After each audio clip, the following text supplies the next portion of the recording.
السلام عليكم. ايوه زي ما بقولك كده هتجيبي معلقتين رز بس وتعالي هنعمل غدا النهارده هيكلفنا 25 جنيه بس، وهاتي ورقه وقلم واحسبي ورايا وان شاء الله التكلفه مش هتزيد زياده عن كده، وممكن تقل كمان لو عدد افراد اسرتك قليل. ممكن تستخدمي معلقه رز واحده بس، انا هنا استخدمت المعالق اللي هي بتاعه طقم التوزيع.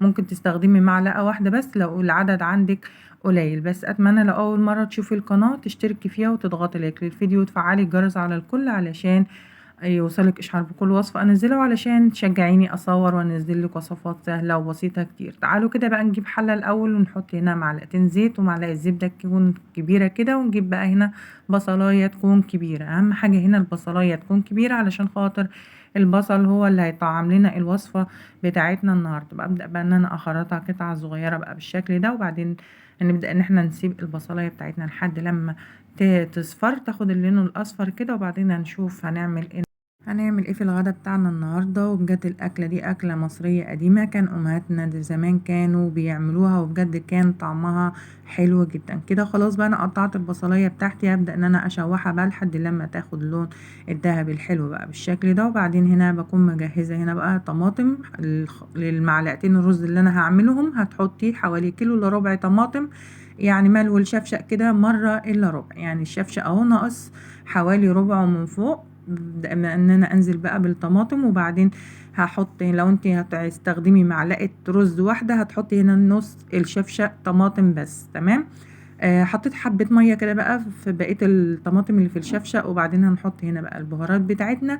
وطبعا لو هي الوصفة دي تنفع ان انت تعمليها في شوربة، وينفع كمان ان انت تعمليها بمية لو ما عندكيش شوربه. لو ما عندكيش شوربه بقى هتحطي ملح هنا مع التوابل، وتسيبي بقى الطماطم هنا بقى تتسبك براحتها، ولما تخلي النار بقى تكون وسط وتسيبيها تسبك براحتها تاخدي نتيجه حلوه في الاخر. تعالوا بقى نشوف بقيه الغدا بتاعنا النهارده. البدنجانتين دول نص كيلو بدنجان. طبعا البدنجان عندنا هنا في البلد سياحي، يعني الكيلو ب15 جنيه، انما هو في السوق ب10 جنيه. فطبعا هحسب لك كل ورق بالورق والقلم زي ما انا شاريه. والفلفل هنا ب12 جنيه الكيلو. غسلت هنا بقى البدنجان بتاعنا، ببدأ ان انا بقى اقشره بقى بالشكل ده، وبعدين هخرطه. وانا هنا ما برشش للبدنجان بتاعنا ملح، انا بخرطه وبحمره على طول. فبالطريقة دي ما بيشربش كمية زيت كتيرة، وكمان تخلي القطع بتاعته تبقى وسط، لا تكون هي تخينة خالص ولا تكون رفيعة خالص. يعني بالطريقة دي ما بيشربش كمية زيت كتيرة خالص البدنجان. جربوه ان شاء الله هيعجبكم. هبدأ ان انا اقشره، ولو حابة تخليه بالقشر بتاعه كل واحد زي ما بيحب. نبدأ بقى ان احنا نقشر البدنجان بتاعنا، وبعدين نبدأ بقى ان احنا نخرطه زي ما قلت لك. التقطيعة هنا تكون وسط، لا هي تخينة خالص ولا هي بتكون رفيعة خالص. وطبعا في الوقت ده احنا سايبين التقلية بتاعتنا او التسبيكة بتاعتنا تتسبك براحتها، علشان خاطر اي تسبيكة لما بتهديلها النار كده وتخليها تستوي وتتسبك براحتها بتديكي طعم حلو وفي الاخر. تمام كده. خلاص بقى هنجيب بقى هنا الفلفل بتاعنا، بنبدأ ان احنا نعمل له بقى فتحة كده من الجنب، علشان خاطر احنا هنجهز له دقة دلوقتي، وهنبدأ ان احنا نحشي الفلفل بتاعنا. بجد جربوا الاكلة دي وان شاء الله هتعجبكم. بجيب بقى هنا الهون بتاعنا، وحابة تفرمي في الكبة زي ما تحبي، كل واحد زي ما يحب.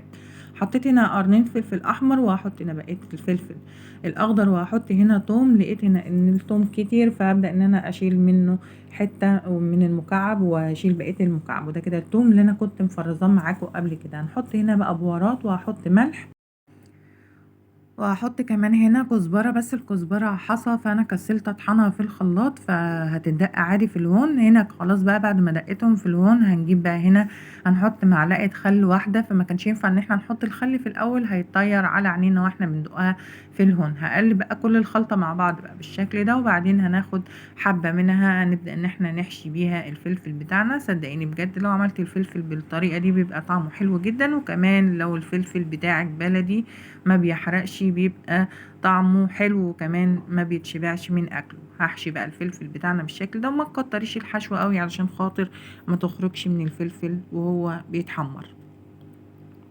حشيتهم بقى كلهم بقى بالشكل ده. وطبعا هنا بقيه الخلطه اللي اتبقت هنركنها على جنب، هنحتاجها كمان شويه. هنا بقى نسيت ان انا احط مع التوابل نص معلقه صغيره بابريكا، بتدي طعم حلو وبتدي لون حلو للتسبيكه بتاعتنا.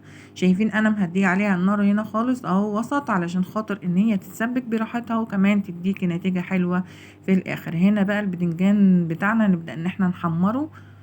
فطبعا والله العظيم يعني بجد الاكله ما بتاخدش معاكي نص ساعه وانت واقفه بتجهزي كله. ما بتاخدش معاكي وقت، وتكلفتها انا هنا مشتريه نص كيلو بدنجان ب7 جنيه ونص، والقرنين الفلفل يبقى كده 10 جنيه، وكمان المعلقتين الرز دول ما يكملوش تمنة رز، يعني حوالي 5 جنيه رز، والطماطم برضو ب5 جنيه، لان الطماطم دلوقتي كيلو ونص ب10 عندنا هنا، وكيلو وربع ب10. تمام، فانا استخدمت حوالي كيلو الا ربع طماطم، والفلفل والبدنجان وكمان الجرجير، كل الحسبة 25 جنيه.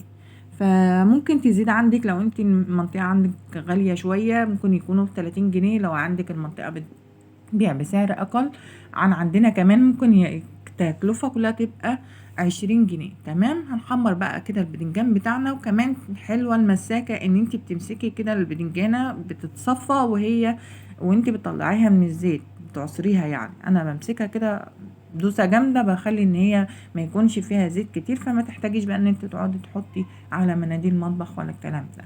هنحط هنا بقى الفلفل بتاعنا، وطبعا تحطيه على الناحية اللي احنا مش فاتحينها، اللي احنا مش حاشين منها التوم، علشان خاطر التوم بتاعك ما يخرجش في قلب الزيت. قربت لكم هنا بقى الطماطم بتاعتنا او التسبيكه بتاعتنا، شايفين ما شاء الله اتسبكت اهي. وهنا كده المعلقتين الرز اللي احنا كنا راكنينهم في اول الفيديو، هما معلقتين بالمعالق اللي هي بتاعت الشياله الكبيره دي، هبدا بقى ان انا اخدهم، يعني هما حوالي كبشتين كده بايدك، مقدار قبضه ايدك كده مرتين، غسلتهم بقى كويس وصفيتهم من الميه. وهنا التسبيكه بتاعتنا اتسبكت كويس، ببدا بقى ان انا احط الرز بتاعنا، وبعدين هنا ببقى اسيبه بقى كده يتخدع او يتسبك كده شويه مع الطماطم، بتديكي طعم حلو، بخلاف الناس بتحط الطماطم على التسبيك الشوربه على التسبيكه الاول وبعدين يضيف الرز، كده ما بيبقاش طعمها حلو. احنا هنا هنخدع الرز بتاعنا شويه علشان خاطر تديكي طعم حلو، بجد بيبقى طعمه مسكر خالص. وطبعا الاكله دي اكله مصريه قديمه، كان زمان كان بيقولوا احنا هنعمل ايه النهارده، هنعمل رز بطماطم. رز بطماطم كانت اكله معتاده، يعني كل اسبوع كانوا دايما بيعملوها او كل شهر. فطبعا واحنا واقفين هنا كل شويه بقلب علشان خاطر الرز ما يلزقش في ارضيه الحله. خلصت هنا بقى اتحمرت البدنجان والفلفل، وهنا نقلتهم بقى على العين التانية. انا عندي هنا شوربه هبدا ان انا احطها، وزي ما قلت لك لو ما عندكيش شوربه والله العظيم برضو بيبقى طعمه حلو من غير الشوربه.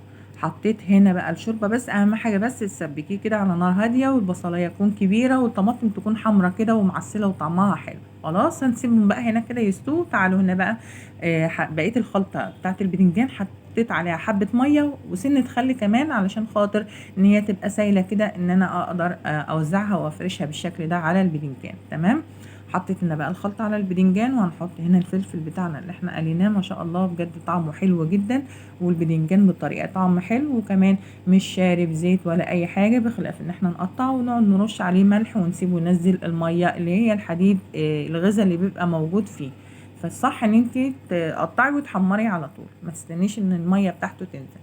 تمام، هنا بقى انا ما حطيتش كميه الشوربه كلها، حطيت نص الشوربه بس كده في الاول، اخد غلوه، وبعدين هنا بتلاقي ان الرز بدأ ان هو يشرب الميه او الشوربه بتاعتنا. تمام، كل شويه بقلب فيه نختبر بقى السوا بتاعه. احنا هنا مش عايزين ان هو يكون مستوي خالص، يعني الرز بتاعك يكون فيه ايه، تعرفي تمضغيه، مش عايزين ان احنا هو يكون مهري. تمام، طعم الرز برضو بيفرق معاكي في الاكله دي.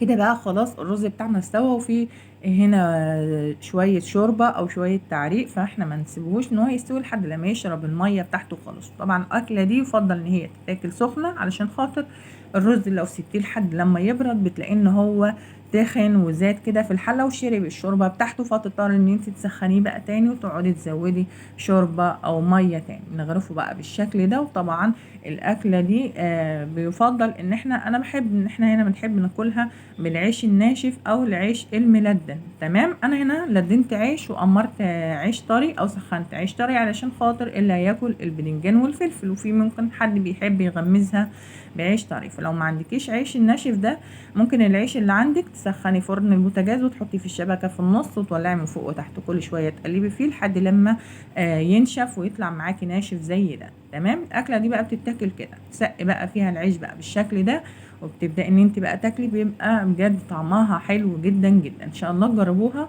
ان شاء الله اتمنى تشتركوا في القناه وتشجعوني ان انا اصور وانزل لكم وصفات سهله وبسيطه كتير، وان انا اكمل معاكم على اليوتيوب. اتمنى ان انتوا تشتركوا في القناه وترفعوا له الفيديو بلايك علشان خاطر الفيديو يظهر في محرك البحث، واليوتيوب يبدا ان هو يعرضه. بجد اكله كلفت معانا 25 جنيه مش اكتر، واحسبي كمان. وبقولك المعلقتين الرز دول المعلقه قد مقدار قبضه ايدك كده بالظبط، يعني مش اللي احنا ما استخدمناش احنا هنا ربع كيلو رز خالص. وعارفه ان الرز ب 32 جنيه و35 في بعض المناطق. وده كده كان الغدا بتاعنا النهارده. غرفنا اللي حابب ياكله كده من غير عيش وياكله كده، واللي حابب ياكله بعيش. وده كده بقيه الحله. بجد طعمه حلو جدا وعمل معانا كميه حلوه. لو عدد افراد اسرتك اقل، احنا كده ده الغدا ل7 افراد. لو عدد افراد اسرتك اقل ممكن تستخدمي معلقه رز واحده. اتمنى تكونوا استفدتوا، اتمنى تشيروا الفيديو مع اصحابكم. اشوفكم على خير، والسلام عليكم ورحمه الله وبركاته.